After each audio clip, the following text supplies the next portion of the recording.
Hello friend, welcome to knowledge world. कैसे हैं आप लोग सभी? आई होप सभी अच्छे होंगे। आज हम लोग जो है बिहार एसएससी के एग्ज़ाम जो 2025 में जितना भी होने वाला है, चाहे वो बिहार एसएससी 10+2 का हो, एएसओ का है, एएसओ का हो, बीएसओ का हो और बिहार एसएससी सीजीएल 4 का हो, चाहे बीपीएससी एएसओ का जो बहाली आया है, बीपीएससी एएसओ इसका हो, तो इस सभी में जो है आपको 25 नंबर का साइंस आपको पूछा जाएगा। यानी कि 25 क्वेश्चन जो है आपको साइंस का पूछा जाएगा। तो हम वही 25 क्वेश्चन को लाए हैं जो कि पूर्णतः जो है आपको ये एग्जाम के पैटर्न पर आधारित है। ठीक, और ये जो है हम लोग पिछले वीडियो में जो है इसका मॉक टेस्ट फर्स्ट कर चुके हैं। आज इसका मॉक टेस्ट नंबर 2 है। तो चलिए हम वीडियो स्टार्ट करते हैं। उससे पहले आपको बता दें कि इसका पीडीएफ जो है हमारे टेलीग्राम चैनल नॉलेजेबल पीडीएफ पर अपलोड कर दिया गया है। और आप टेलीग्राम चैनल से जुड़ने के लिए आप इस वीडियो के डिस्क्रिप्शन में जाइए, वहाँ पर टेलीग्राम चैनल का लिंक दे दिया गया है, आप वहाँ से टेलीग्राम चैनल से जुड़ जाएं। तो चलिए हम वीडियो स्टार्ट करते हैं। देखिए, ये जो वीडियो हम लाए हैं इसमें जो 25 क्वेश्चन साइंस का है, ये देखिए आपको एडुटेरिया के द्वारा निकाला गया है बिहार एसएससी का प्रैक्टिस सेट, जो कि प्रखंड सांख्यिकी पदाधिकारी यानी कि बीएसओ के लिए निकाला गया है। इसी से जो है ये सेट नंबर 2 का 25 साइंस का क्वेश्चन है। ठीक है, तो चलिए हम स्टार्ट करते हैं। देखिए, पहला क्वेश्चन क्या कह रहा है कि पाइर हेलियोमीटर जिसका अनुप्रयोग सौर विकिरण मापने के लिए किया जाता है, किस नियम पर आधारित है? सबसे पहले हम जानते हैं कि ये जो उपकरण है पाइर हेलियोमीटर, इसका यूज किस लिए होता है?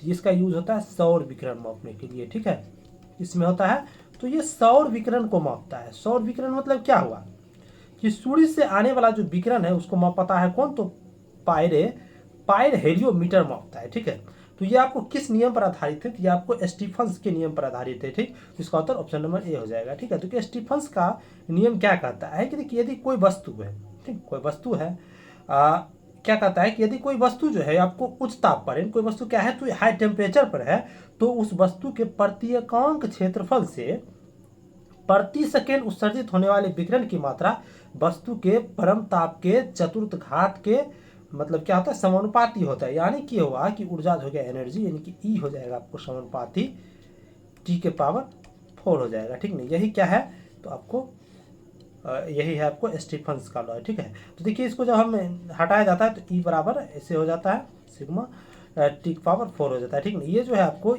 ये क्या है तो ये आपकी स्टीफंस नियतांक है। ठीक, तो ये स्टीफंस नियतांक जो है इसका मान कितना होता है तो देख लेते हैं। स्टीफंस नियतांक जो है इसका मान होता है आपको 5.67 गुना 10 के पावर -8 होता है। ठीक ना, तो इसका मात्रक क्या होता है? तो मात्रक होता है आपको वाट प्रति मीटर स्क्वायर प्रति केल्विन के पावर -4 हो जाएगा। ठीक है, तो यही हो जाएगा। ठीक है, तो देखिए हम स्टीफंस लॉ देख लिए क्या होता है, ई जो है आपको देख लिए इसको भी। तो देखिए अगला प्रश्न है आपको, निम्नलिखित कथनों में से कौन सा कथन सही है?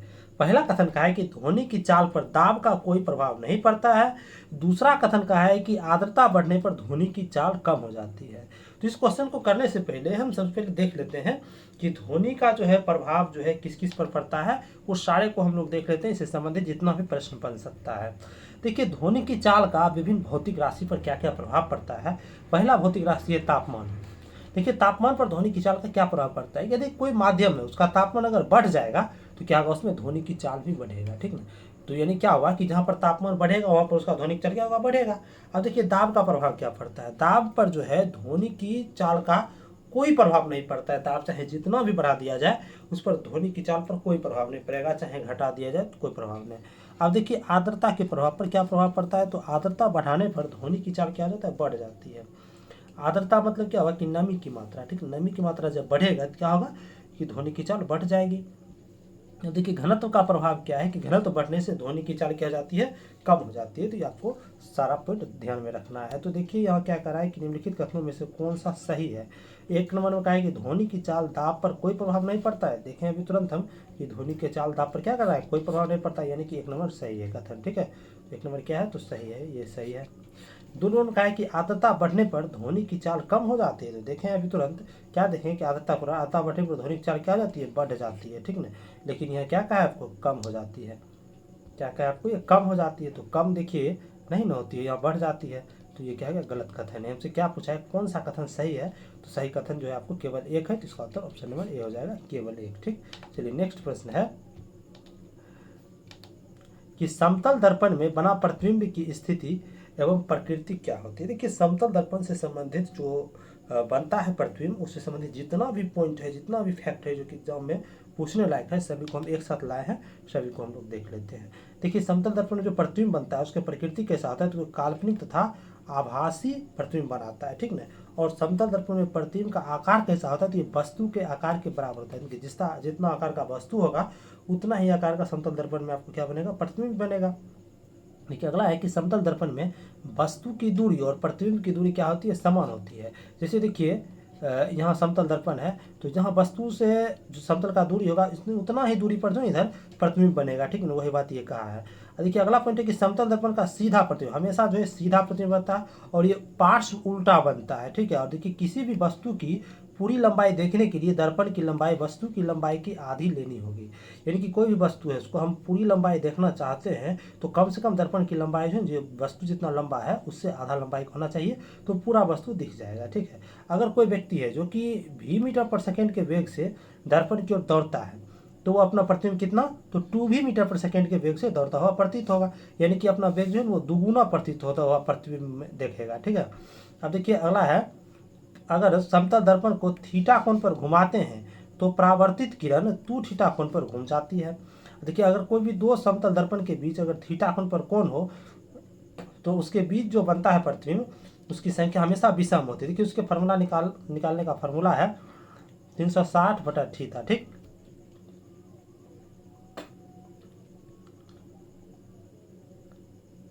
देखिए ये थीटा क्या है, तो ये थीटा जो है जैसे दो समतल दर्पण को हम रखे हैं ऐसे, तो ये जो बीच में कोण बना है तो यह इसका थीटा है, ठीक है। अगर इसका वैल्यू अगर सम में आएगा तो उसमें हम एक घटा देंगे तो विषम में निकल जाएगा। अब देखिए एक पॉइंट है कि दो समतल दर्पण के समांतर रखने पर उसमें कितना, तो अनंत प्रतिबिंब बनेगा, अनंत प्रतिबिंब बनेगा जिसमें कि दूसरा प्रतिबिंब जो होगा वो सबसे अधिक स्पष्ट होगा, ठीक है। तो समतल दर्पण के संबंधित हम सारे फैक्ट को देख लिए हैं। यहाँ देखिए क्वेश्चन में कहा है कि समतल दर्पण से बना प्रतिबिंब की स्थिति एवं प्रकृति क्या होती है। तो समतल दर्पण की स्थिति क्या होती है, काल्पनिक होती है, और प्रकृति कैसी होती है, तो ये वस्तु के बराबर होती है, तो इसका उत्तर ऑप्शन नंबर बी हो जाएगा। चलिए नेक्स्ट प्रश्न है कि चंद्रमा की सतह पर पलायन वेग का मान कितना होता है। सबसे पहले समझते हैं कि पलायन वेग होता क्या है। देखिए पलायन वेग क्या होता है, देखिए पलायन वेग वह न्यूनतम वेग होता है कि जिसमें कि किसी वस्तु को किसी पिंड की सतह से ऊपर की ओर फेंकने पर जो है ना वस्तु पिंड के गुरुत्वीय क्षेत्र को पार कर जाती है और पुनः जो है आपको वस्तु लौट के नहीं आएगी। यानी क्या हो गया कि कोई ग्रह है जहाँ से हम उस स्पीड से वस्तु को फेंकेंगे कि इसका जो गुरुत्वीय क्षेत्र है, माना कि पृथ्वी है, इसका जो गुरुत्वीय क्षेत्र है उसको ये छोड़ करके बाहर चला जाएगा, फिर ये पुनः वापस नहीं लौट आएगा, तो वही वेग पलायन वेग कहलाता है। यानी कि इस ग्रह पर से वो जो है पलायन कर गया है। तो ये हमसे पूछा है चंद्रमा, तो चंद्रमा पर कितना पलायन वेग है, तो वो है आपको 2.4 किलोमीटर प्रति सेकेंड होता है। कितना होता है, 2.4 किलोमीटर प्रति सेकेंड, ठीक है ना। चंद्रमा की सतह पर से अगर हम कोई वस्तु को 2.4 किलोमीटर प्रति सेकेंड के वेग से फेंकेंगे तो वो क्या हो जाएगा, पुनः वो वापस लौट करके नहीं आएगा, ठीक ना। अब देखिए पृथ्वी के लिए पलायन वेग क्या है, तो वो है आपको 11.2 किलोमीटर प्रति सेकेंड है, ठीक ना। पृथ्वी के लिए होता है आपको 11.2 किलोमीटर प्रति सेकेंड। पृथ्वी पर से जब कोई वस्तु को फेंकना होगा, अगर हम उसको 11.2 किलोमीटर प्रति सेकेंड के वेग या उससे अधिक वेग से हम फेंक देंगे तो ये क्या होगा, वापस नहीं लौट आएगा। तो ये क्या हो गया, पृथ्वी का पलायन वेग हो गया। तो चलिए नेक्स्ट प्रश्न है कि निम्नलिखित को सुमेलित कीजिए। सुमेलित करते हैं। पहला कथन एवं कहा है कि ऑडियोमीटर। देखिए ऑडियोमीटर का क्या कार्य है। देखिए ऑडियोमीटर का उपयोग किस में होता है, तो ये जो आपको ध्वनि की तीव्रता को मापने में होता है, ठीक ना। तो ध्वनि की तीव्रता मापने के लिए होता है, देखिए किस में दिया हुआ है, ये देखिए 2 में दिया हुआ है, तो ये मिल जाएगा आपको 2 के साथ। उसके बाद देखिए ओडोमीटर। ओडोमीटर देखिए गाड़ी के सामने में जो लगा रहता है जो कि दूरी को मापता है, तो यही क्या होता है, ओडोमीटर होता है, ठीक नहीं। यानी कि वाहन की तय की गई दूरी को मापने में किसका प्रयोग होता है, तो ओडोमीटर का। अब देखिए अल्टीमीटर। अल्टीमीटर क्या करता है, तो ये आपको पौधों की वृद्धि को मापता है। सॉरी, अल्टीमीटर क्या करेगा, विमान की ऊंचाई को मापेगा, ठीक ना। और ऑक्जेनोमीटर क्या करता है, ये पौधे की वृद्धि को मापता है। यानी क्या हो गया कि ये का हो गया आपको 2, यानी कि 2 1 3 4 हो जाएगा, ठीक ना। क्या हो जाएगा, 2 1 3 4, जो कि किस ऑप्शन में दिया हुआ है, 2 1 3 4, ये आपको ऑप्शन नंबर बी में दिया हुआ है, तो इसका सही उत्तर ऑप्शन नंबर बी हो जाएगा, ठीक। चलिए नेक्स्ट प्रश्न है कि यदि लकड़ी, लोहे व मोम के समान आकार के टुकड़े को समान ऊंचाई से पृथ्वी पर गिराया जाए तो वायु अनुपस्थित है, तो उसमें क्या होगा, पृथ्वी पर पहुंचने क्रम में कौन पहुंचेगा। देखिए यहाँ आपको क्या कह दिया है कि वायु अनुपस्थित है, यानी वायु अनुपस्थित है। इसका कहने का मतलब क्या हुआ कि हम निर्वात में गिराए। देखिए निर्वात में जब हम कोई वस्तु को गिराते हैं तो वहाँ कोई रोक टोक नहीं रहता, तो सभी जो है ना आपको एक समान वेग से गिरता है और कितना भी वजन का वस्तु रहे सभी एक साथ नीचे गिरेगा, ठीक है। लेकिन जब इसे हम वायु में गिराते हैं तो जो जितना ज़्यादा वजन करेगा वो पहले गिरेगा, जो कम वजन करेगा तो काम में गिरेगा। लेकिन ये हमसे क्या कहा है कि वायु अनुपस्थित है, यानी वो निर्वात में है, तो निर्वात में गिराएंगे तो क्या होगा कि तीनों एक साथ पहुंचेगा नीचे, ठीक। उसका उत्तर ऑप्शन नंबर सी हो जाएगा। नेक्स्ट प्रश्न है कि जब एक ध्वनि तरंग एक माध्यम से दूसरे माध्यम में जाती है तो निम्नलिखित में से कौन सी राशि जो है अपरिवर्तित होती है। देखिए ध्वनि जो है आपको जब एक माध्यम से दूसरे माध्यम में जाएगी तो उसमें सबसे पहले देखिए परिवर्तन किस किस चीज में आता है, ठीक। तो हम सबसे पहले उसको देख लेते हैं, यानी कि परिवर्तन जो होता है वो किस चीज में होता है। तो सबसे पहला परिवर्तन क्या है, तो वो तरंगदैर्घ्य में परिवर्तन हो जाता है। किस किस में, तो तरंगदैर्घ्य में परिवर्तन हो जाता है। उसके बाद देखिए आपको आयाम में परिवर्तन हो जाता है और चाल में परिवर्तन हो जाता है। आयाम एंड चाल में परिवर्तन हो जाता है, ठीक है। और परिवर्तन किस में नहीं होता है, तो परिवर्तन जो है ये आपको ये आवृत्ति में नहीं होता है, ठीक ना। किस में परिवर्तन नहीं होता है, तो आवृत्ति में परिवर्तन नहीं होता है, ठीक। आवृत्ति में परिवर्तन नहीं होता है, ठीक। तो यहाँ हमसे क्या पूछा है, कौन सा अपरिवर्तित रहता है, परिवर्तन नहीं होता है तो आवृत्ति नहीं होता है, अपरिवर्तित रहता है। इसका उत्तर ऑप्शन नंबर डी हो जाएगा। नेक्स्ट प्रश्न है कि निम्नलिखित में से कौन सा यंत्र प्रत्यावर्ती वोल्टेज को घटाने या बढ़ाने में, प्रत्यावर्ती वोल्टेज मतलब क्या हुआ, अल्टरनेटिंग करंट, यानी कि एसी करंट को बढ़ाने या घटाने में किसका प्रयोग किया जाता है, तो इसमें जो है आपको ट्रांसफार्मर का प्रयोग किया जाता है। देखिए ट्रांसफार्मर दो प्रकार का होता है, एक होता है स्टेप अप ट्रांसफार्मर, एक होता है स्टेप डाउन ट्रांसफार्मर, ठीक है। तो सबसे पहले हम स्टेप अप को देखते हैं। स्टेप अप ट्रांसफार्मर देखिए T/F लिखा जाता है, ठीक ना। तो इसमें क्या होता है कि स्टेप अप ट्रांसफार्मर रहता है, इसमें क्या होता है कि प्राथमिक कुंडली की संख्या जो है आपको द्वितीय कुंडली की संख्या से कम होता है, ठीक। तो देखिए प्राथमिक कुंडली की संख्या हम कम रखेंगे, ये आपको प्राथमिक कुंडली है। उसके बाद देखिए ये क्या है, बीच में कोर है यानी क्रोड है, और देखिए द्वितीय में ज़्यादा रहेगा तभी तो ये स्टेप अप बनाएगा, यानी कि क्या हो, ये स्टेप अप ट्रांसफार्मर होगा। ये क्या करेगा, तो ये आपको वोल्टेज को क्या करेगा, आगे बढ़ा देगा, ठीक ना। क्या करेगा, ये वोल्टेज को बढ़ाएगा, लेकिन धारा क्या होगा, घट जाएगा। अगर धारा यहाँ आई है तो यहाँ क्या होगा, धारा आपको घटेगा, ठीक नहीं। ये क्या करेगा, आपको वोल्टेज को बढ़ाएगा और धारा को घटाएगा। ये स्टेप अप ट्रांसफार्मर हो गया, ठीक। अब देखिए स्टेप अप हो गया तो स्टेप डाउन ट्रांसफार्मर को देख लेते हैं। स्टेप डाउन ट्रांसफार्मर, तो स्टेप डाउन ट्रांसफार्मर में क्या होगा कि प्राथमिक वाइंडिंग जो होगा वो क्या हो जाएगा, आपको अधिक होगा द्वितीयक वाइंडिंग की अपेक्षा, ठीक है। तो देख लेते हैं प्राथमिक वाइंडिंग क्या होना चाहिए, आपको अधिक होना चाहिए, और बीच में क्या है, ये क्रोड है, और द्वितीयक वाइंडिंग क्या होना चाहिए, आपको कम होगा, ठीक है। तभी तो ये स्टेप डाउन ट्रांसफार्मर कहलाएगा। इसमें क्या होगा, इसमें आपको वोल्टेज घटेगी, क्या होगा, वोल्टेज घटेगी, तो क्या होगा, आपको धारा क्या हो जाएगा, बढ़ जाएगा।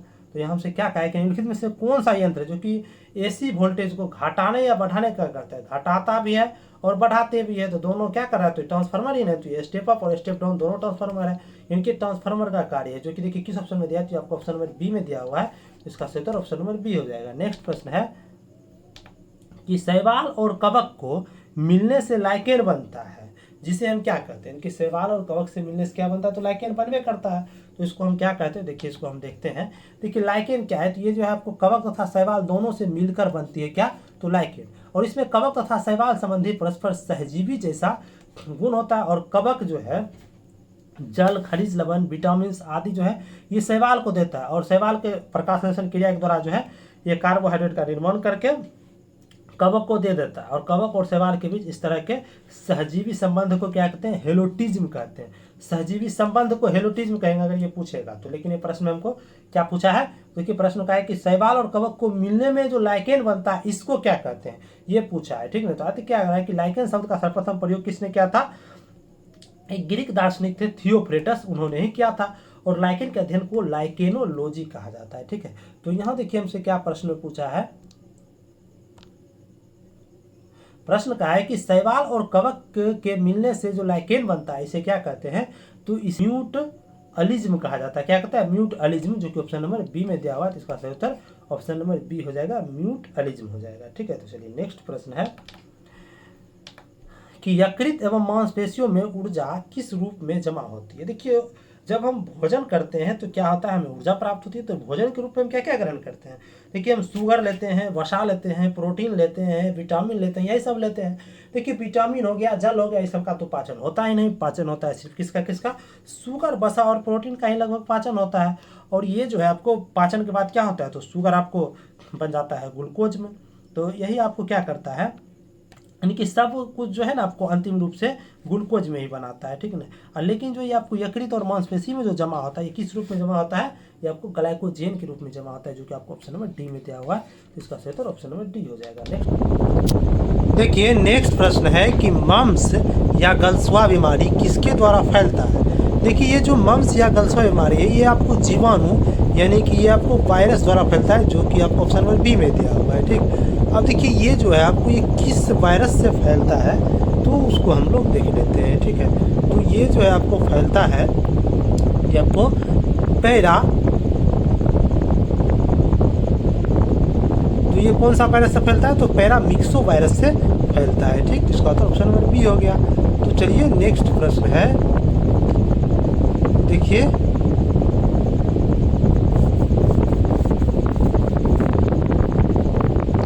नेक्स्ट प्रश्न है कि निम्नलिखित में से कौन सा कारण मानव रक्त की सयनता के लिए जिम्मेदार होता है। यानी कि मानव रक्त की सयनता कहने का मतलब क्या हुआ कि वो जितना गाढ़ा होगा, यानी कि कोई भी अगर तरल पदार्थ है, ठीक, उसको अगर हम कोई भी सतह पर छिड़क देंगे, तो छिड़कने के बाद जो है वो क्या होगा, जितना तेजी से बहेगा तो इसका मतलब क्या, उसका सयनता कम है।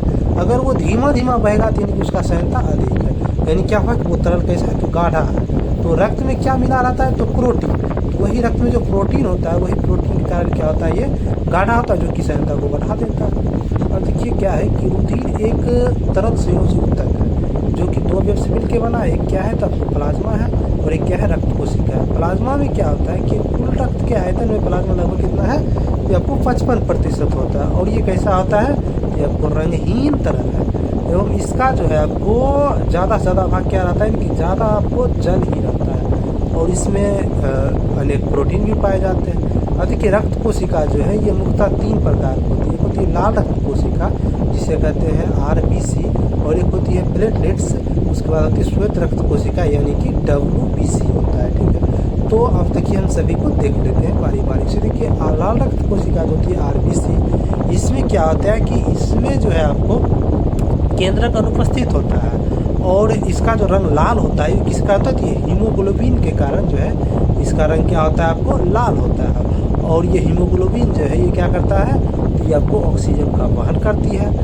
और जो है आपको लाल रक्त कोशिका जो है यानी कि RBC, इसका जीवन काल कितना होता है, तो ये आपको 120 दिन का होता है। अब देखिए WBC यानी कि श्वेत रक्त कणिका, इसका केंद्रक की क्या होता है, इसमें उपस्थित है, कि इसमें केंद्रक होता है। और कोई भी शरीर में जब बीमारी होता है तो उसके संक्रमण से क्या करता है, ये हमको रक्षा करता है। और WBC का जीवन काल 2 से 4 दिन का होता है। देखिए प्लेटलेट्स क्या है, ये आपको सूक्ष्म एवं रंगहीन होता है। इसमें केंद्रक क्या होता है, तो नहीं पाया जाता है। और ये क्या करता है, रुधिर स्कंदन यानी कि ये ब्लड क्लॉटिंग रक्त में जो है आपको सहायक होता है। ठीक है, और रक्त वाहिनिकाओं के मरम्मत तथा संक्रमण से शरीर को ये रक्षा करता है। ठीक है, नेक्स्ट प्रश्न है कि निम्नलिखित में कौन सा युग्म सही सुमेलित नहीं है। सही सुमेलित नहीं है तो ऑप्शन में विटामिन ए पाल से मिलवे करता है, सी टमाटर से मिलता ही है। क्योंकि देखिए विटामिन सी जो है जितना भी खट्टा फल है उससे मिलेगा। ठीक है, विटामिन के बारे में कहा है सोयाबीन,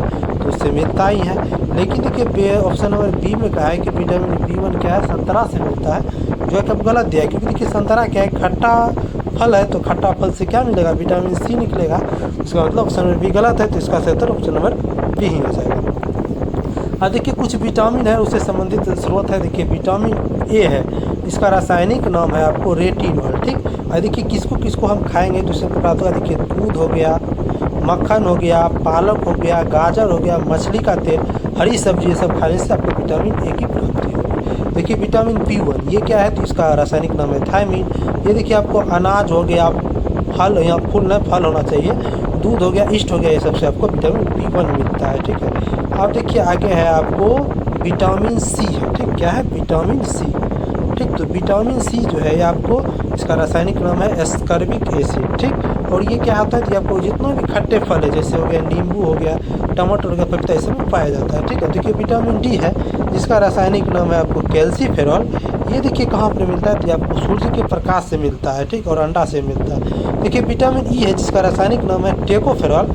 ये देखिए कहाँ से मिलता है, तो आपको मूंगफली के तेल, गेहूँ, बादाम तथा आदि से मिलता है। ठीक ना। देखिए विटामिन के जो है, जिसको फिलोक्विनोन कहते हैं, ये अंडा, हरी सब्जी, सोयाबीन, ऑलिव तथा कनेल के तेल से ये प्राप्त होता है। ठीक है, तो देखिए नेक्स्ट प्रश्न क्या है, तो ये सभी जो आपको याद रहना चाहिए। अब नेक्स्ट प्रश्न है कि जंतु कोशिका में गति किसके द्वारा होती है। देखिए जंतु कोशिका जो होती है उसमें गति जो होती है, देखिए कोशिका में जो है ना आपको चारों तरफ एक रोम के आकार का होता है। ठीक है, चारों तरफ कैसा होता है, तो ये रोम के आकार का लटका होता है।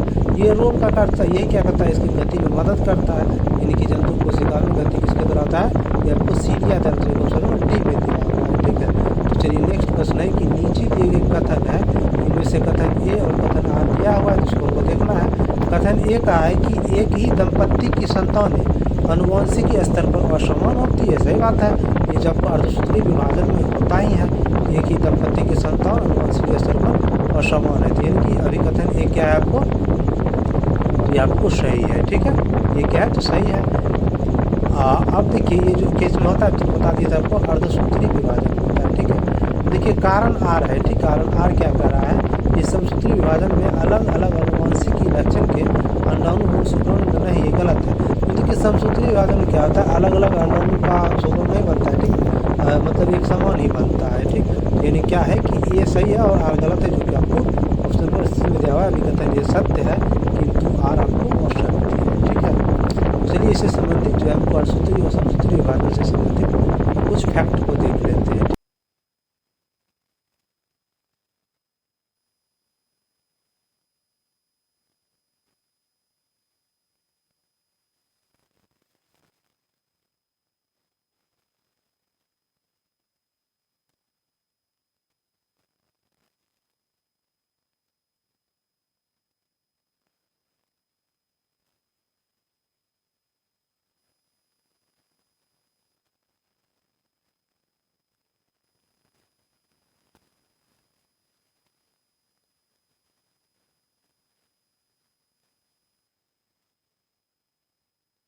गुणसूत्र है उसके समान होता है। ठीक है, अब देखिए अर्धसूत्री विभाजन को देखते हैं, ये कैसा विभाजन है, तो ये जो आपको सिर्फ प्रजनन अंगों में ही होता है। जितना भी जनन अंग है सिर्फ उसी में जो विभाजन होता है, उसमें सिर्फ अर्धसूत्री विभाजन उसी में सिर्फ होता है। ठीक ना, और ये विशिष्ट प्रकार का विभाजन है, जिसमें क्या होता है कि द्वारा बनने वाला अगुणित संतति कोशिका में गुणसूत्रों की संख्या आधी रह जाती है। ठीक है, जैसे जनन कोशिका में 46 गुणसूत्र है, तो इसमें कितना रहेगा, तो आधी रहेगा, यानी कि 23 हो जाएगा। ठीक ना, और इसलिए इसे क्या कहते हैं, हम अर्धसूत्री। आधी रह गया, इसी कारण इसको अर्धसूत्री विभाजन कहा जाता है। और जब कोशिका अर्धसूत्री विभाजन द्वारा विभाजित होती है, तो इसमें 2 की जगह 4 नई कोशिका बनती है। देखिए समसूत्री में कितना बना आपको, 2 कोशिका, इसमें कितना बना, तो 4 बनेगा। ठीक है, देखिए अर्धसूत्री विभाजन का कुछ और फैक्ट है। देखिए अर्धसूत्री विभाजन में क्या होता है, अनुवांशिकी बदलाव के कारण अलग अलग अनुवांशिकी लक्षण वाले अंडाणु एवं शुक्राणु का निर्माण हो जाता है। सब जो है आपको अंडाणु और शुक्राणु अलग अलग होता है। ठीक है, एक समान कभी नहीं होता है। और इसमें एक ही दंपत्ति की संतानें अनुवांशिकी स्तर पर क्या होता है, आपको असमान हो सकता है, होवे करता है असमान। ठीक ना, तो चलिए नेक्स्ट प्रश्न है कि चमगादड़ किस प्रकार से पक्षियों से भिन्न होता है। देखिए चमगादड़ का पंख देखिए, और ये आपको इस पक्षी का पंख देखिए, दोनों में क्या है, तो दोनों समानता इनकी, लेकिन ये दोनों में भिन्न क्या होता है, तो देखिए पंख भिन्न होता है, ये भिन्न हो पाता है, पैरों का भिन्न होना ये भी है, और लेकिन डायफ्राम की उपस्थिति जो होता है, यही तो इस दोनों को भिन्नता लाता है। तो इसका उत्तर ऑप्शन नंबर बी हो जाएगा। ठीक, चलिए नेक्स्ट प्रश्न है कि निम्नलिखित में से कौन सा पादप हार्मोन गैसीय अवस्था में मिलता है। ठीक, तो एकमात्र पादप हार्मोन है, कौन सा है, तो आपको एथिलीन है। ठीक ना, ये ही आपको गैसीय अवस्था में मिलता है। तो इसका उत्तर ऑप्शन नंबर डी हो जाएगा, एथिलीन। ठीक ना, देखिए एथिलीन हार्मोन जो है ये क्या करता है, ये आपको प्राकृतिक रूप से जो है आपको पौधे में जो है आपको फल पकता जो है प्राकृतिक रूप से पेड़ में ही जो पक जाता है फल, वो पकाता कौन है, तो ये पकाता है आपको एथिलीन नामक हार्मोन ही। ठीक, तो इसका उत्तर ऑप्शन नंबर डी हो जाएगा। और ये कैसा पाया जाता है, तो ये आपको गैसीय अवस्था में पाया जाता है। ठीक है, अब देखिए एथिलीन हार्मोन का और भी कार्य है, ये जो है पत्तियों तथा फलों को झरने की क्रिया को भी नियंत्रित करता है। ठीक है, अब देखिए आपको सीन में दिया आपको साइटोकाइनिन। साइटोकाइनिन जो है ये क्या करता है कि आपको पादपों में कोशिका विभाजन की दर को बढ़ाता है, यानी कि कोशिका विभाजन की दर अगर कम रहता है उसको क्या करता है, वो बढ़ा देता है साइटोकाइनिन। ठीक है, देखिए जिबरेलिन क्या करता है, ये आपको बीजों के अंकुरण में ये सहायता करता है। ठीक है, हमसे पूछा था गैसीय हार्मोन कौन होता है, तो ये आपको एथिलीन होता है। ठीक, चलिए नेक्स्ट प्रश्न है कि कृत्रिम हीरा निम्न में से किसे कहा जाता है। देखिए कृत्रिम हीरा जो है ये आप किसको कहिएगा, तो कृत्रिम हीरा जो है आपको सिलिकॉन कार्बाइड को कहा जाता है। किसको कहा जाता है, तो ये आपको सिलिकॉन कार्बाइड, जिसका फार्मूला होता है SI से सिलिकॉन, C से कार्बाइड, यानी कि SiC होता है। ठीक है, इसका रासायनिक सूत्र क्या होता है, SiC होता है। ठीक ना, और ये प्रकृति में जो है बहुत ही दुर्लभ मात्रा में पाया जाता है, मतलब लगभग नहीं के बराबर पाया जाता है। और इसका क्या इसका क्या है, ये आपको मोनोजाइट है। ठीक नहीं, किस इसके रूप में पाया जाता है, ये आपको मोनोजाइट के रूप में पाया जाता है। ठीक है, तो ये क्या हो जाएगा आपको सिलिकॉन कार्बाइड, जो क्या है आपको कृत्रिम हीरा है, तो इसका उत्तर ऑप्शन नंबर ए हो जाएगा। नेक्स्ट प्रश्न है कि निम्न में से कौन सा संलयन प्रक्रम पर आधारित। सबसे पहले समझते हैं कि संलयन प्रक्रिया क्या होती है। देखिए नाभिकीय संलयन में क्या होता है कि दो हल्के नाभिक मिलकर जो है एक भारी अस्थायी नाभिक का निर्माण करता है, उसे हम नाभिकीय संलयन कहते हैं। देखिए संलयन प्रक्रिया पर आधारित, देखिए साधारण बम तो नहीं है, परमाणु बम भी नहीं है, देखिए हाइड्रोजन बम जो है यही है, तो इसका उत्तर क्या हो जाएगा, ऑप्शन नंबर बी हो जाएगा, जो कि आपको संलयन प्रक्रिया पर आधारित है। देखिए सूर्य हो गया, सूर्य, तारा, ये सब में क्या होता है, ऊर्जा जो निकलता है वो आपको नाभिकीय संलयन के कारण ही होता है। ठीक, चलिए नेक्स्ट प्रश्न है कि निम्नलिखित में से कौन सा मिश्र धातु नहीं, सब में से कौन है जो कि मिश्र धातु नहीं है। तो सबसे पहले समझते हैं कि मिश्र धातु आखिर होता क्या है। देखिए दो या दो से अधिक धातु है या अधातु है, इसके साथ मिश्रण से क्या बनाता है, तो मिश्र धातु बनाता है। ठीक ना, तो मिश्र धातु जैसे क्या गया आपको, कांसा हो गया, पीतल हो गया, टांका हो गया, इस्पात हो गया, ये सब क्या है आपको मिश्र धातु है। लेकिन ये जिंक, देखिए जिंक क्या है, ये एक स्वतंत्र आपको तत्व है, ये मिश्र धातु तो नहीं है, यानी कि तो इसका उत्तर क्या हो जाएगा, ऑप्शन नंबर बी हो जाएगा। ठीक है, ये जिंक हो जाएगा। ठीक, देखिए जिंक क्या है, इसे आपको Zn से आपको डिनोट किया जाता है और इसका परमाणु संख्या कितना होता है, तो 30 होता है। ठीक, चलिए नेक्स्ट प्रश्न है कि अमोनियम सल्फेट का रासायनिक सूत्र क्या होता है। देखिए अमोनियम सल्फेट जो होता है इसका रासायनिक सूत्र होता है आपको NH4 का whole twice into SO4, NH4 का होल ट्वाइस इंटू SO4। देखिए आपको किस ऑप्शन में दिया हुआ है, ये आपको ऑप्शन नंबर ए में ही दिया हुआ है, NH4 का होल ट्वाइस इंटू SO4, तो इसका उत्तर ऑप्शन नंबर ए हो जाएगा। ठीक है, तो देखिए ये जो आपको अमोनियम सल्फेट जो है इसका यूज किस चीज़ में किया जाता है, तो इसका यूज जो है आपको नाइट्रोजन उर्वरक के रूप में किया जाता है। ठीक नहीं, उर्वरक जो किया जाता है नाइट्रोजन यूरिया, उसी में इसका प्रयोग किया जाता है। और ये किस प्रकार का यौगिक है, तो ये एक प्रकार का अकार्बनिक यौगिक है। ठीक नहीं, ये कैसा है, तो ये आपको अकार्बनिक लवण है। ठीक, तो चलिए नेक्स्ट प्रश्न है कि CO2 में कार्बन की संकरण अवस्था क्या होगी। देखिए CO2 जो है कार्बन डाइऑक्साइड, इसमें कार्बन की संकरण अवस्था Sp होता है। ठीक, तो इसका उत्तर ऑप्शन नंबर ए हो जाएगा। नेक्स्ट प्रश्न है कि जब पानी जम जाता है तो उसके घनत्व पर क्या प्रभाव पड़ता है। ठीक, देखिए घनत्व किस किस चीज़ पर निर्भर करता है, सबसे पहले वो देखेंगे तभी जानेंगे। देखिए घनत्व जो होता है इसका फार्मूला होता है घनत्व बराबर द्रव्यमान बटा आयतन। क्या होता है, द्रव्यमान बटा आयतन। यहाँ देखिए इस फार्मूला से हम देख क्या रहे हैं कि ये जो है आपको द्रव्यमान और आयतन दोनों पर निर्भर करता है। लेकिन देखिए क्या है कि घनत्व जो है आपको द्रव्यमान का समानुपाती है, लेकिन आयतन का ये व्युत्क्रमानुपाती है। नहीं, समानुपाती कहने का मतलब क्या हुआ कि जब द्रव्यमान को भी वस्तु का बढ़ेगा तो उसका घनत्व भी बढ़ेगा। अब व्युत्क्रमानुपाती कहने का मतलब क्या हुआ कि जब कोई भी वस्तु का आयतन घटेगा तो उसका द्रव्यमान क्या जगह बढ़ जाएगा, और जब आयतन आपको बढ़ेगा तो क्या जगह द्रव्यमान घट जाएगा। तो देखिए ये आपको प्रश्न का है कि जब पानी जम जाती है तो उसके घनत्व पर क्या प्रभाव पड़ेगा। देखिए समानता जो तरल पदार्थ होता है वो जमने के बाद क्या होता है, उसका आयतन जो है आपको बढ़ जाता है, सॉरी आयतन क्या होता है आपको कम जाता है। ठीक है, लेकिन जल ही एकमात्र ऐसा तरल है जो कि जमने के बाद उसका आयतन क्या होता है, बढ़ जाता है। यानी कि आयतन जब पहले माना कि आयतन उसका क्या था, 2 था, ठीक है ना, मान लेते हैं हम 2 था। तो यहाँ पर हम निकालेंगे द्रव्यमान m ही था, माना कि द्रव्यमान m था और आयतन 2 था, तो m/2 हो गया। तो यानी ये मान कुछ आ गया पहले का घनत्व, ठीक है। आप देखिए अब ये जो है आपको जब जम जाएगा तो इसका आयतन कुछ न कुछ बढ़ जाएगा, तो मान लेते हैं 3 हो गया बढ़ के, ठीक। तो ये कितना हो जाएगा, इसका घनत्व बराबर m/3 हो जाएगा। यानी कि m/3 बड़ा है कि m/2 बड़ा है, तो यहाँ देखिए m/2 बड़ा है, यानी क्या हो गया आपको, इसका घनत्व क्या हो गया आपको, कम हो गया। ये कम ना वैल्यू है, ये आपको अधिक है। ये पहले आपको क्या था, तो अधिक था, ये कम है, यानी क्या हो गया, आयतन आपको कम जाता है, सॉरी घनत्व क्या होता है, कम जाता है, जो कि आपको किस ऑप्शन में दिया हुआ है, तो आपको ऑप्शन नंबर सी में दिया हुआ है, कम हो जाता है, तो इसका उत्तर ऑप्शन नंबर सी हो जाएगा। इसको हम देखिए कितना अच्छा से पूरा डिफिनीशन के साथ समझाए हैं। चलिए नेक्स्ट प्रश्न है कि फिटकिरी जो है आपको गंदे पानी को किस प्रक्रिया द्वारा स्वच्छ करता है। फिटकिरी, जबकि कोई भी गंदा पानी है उसमें फिटकिरी अगर आप डाल दीजिएगा तो क्या होता है, स्वच्छ हो जाता है, ठीक है, कि साफ़ हो जाता है। तो ये किस प्रक्रिया से करता है, जो साफ़ करने की प्रक्रिया क्या है, तो प्रक्रिया आपको स्कंदन, जो कि ऑप्शन नंबर ए में दिया है, तो इसका सही उत्तर ऑप्शन नंबर ए हो जाएगा। नेक्स्ट प्रश्न है कि प्राकृतिक गैस का मुख्य अवयव क्या है। देखिए प्राकृतिक गैस जो होता है उसमें मुख्य अवयव मीथेन होता है, ठीक, जिसका उत्तर ऑप्शन नंबर ए हो जाएगा, मीथेन। देखिए मीथेन का फार्मूला होता है आपको CH4, ठीक। इसे क्या कहा जाता है, तो इसे कहा जाता है मार्स गैस, ठीक। क्या कहा जाता है, मार्स गैस कहा जाता है। देखिए कहाँ से ये प्राप्त होता है मीथेन।